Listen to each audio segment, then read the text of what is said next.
Moi, Constantine, si je devais ne retenir qu'un seul nom parmi ceux des grands hommes dont le destin est lié à mon histoire, alors sans hésitation, je choisirais Massinissa. C'était au IIe siècle avant Jésus-Christ. On m'appelait encore Cirta. Le centre du monde civilisé, la Méditerranée, vivait le duel entre Rome et Carthage. J'étais la capitale de la Numidie, et Gaïa était mon roi. Massinissa, le fils de Gaïa, n'hérita pas du pouvoir de son père. Il dut le conquérir. Pendant des années, il guerroya dans les rangs de l'armée romaine, en Ibérie notamment, puis il revint sur la terre de ses ancêtres. Et là, il dut affronter Syphax, un autre grand Agélide qui avait conquis toutes les terres, ou presque, et s'était même emparé de moi.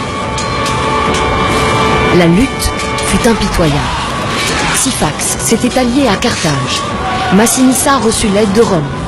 L'ultime bataille eut lieu. Massinissa reçut en renfort les légions du Romain Scipion. Il remporta la victoire et je redevins sa capitale. Le règne de Massinissa fut long, très long et très riche. Il avait des ambitions grandioses. L'Afrique aux Africains, se serait-il exclamé. Ce fut ce à quoi il s'employa sa vie durant. Faire de son peuple un peuple uni et prospère. Il se déclarait ami de Rome, mais veillait jalousement à son indépendance. Il frappa monnaie, sédentarisa les tribus nomades, développa les villes, l'agriculture, l'artisanat, s'entoura d'esprits éclairés, de poètes, de savants, encouragea la culture, favorisa l'étude des langues, en particulier le grec. La Numidie, sous son règne, devint le pays avec qui il fallait compter. Rome s'inquiéta de la naissance de cette nouvelle puissance. Lorsqu'on soupçonna Massinissa de vouloir faire de Carthage sa nouvelle capitale, un sénateur romain, Caton, n'eut de cesse de plaider.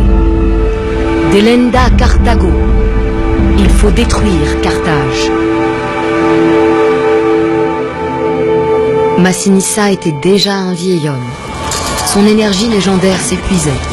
En 149 avant Jésus-Christ, Carthage fut entièrement détruite.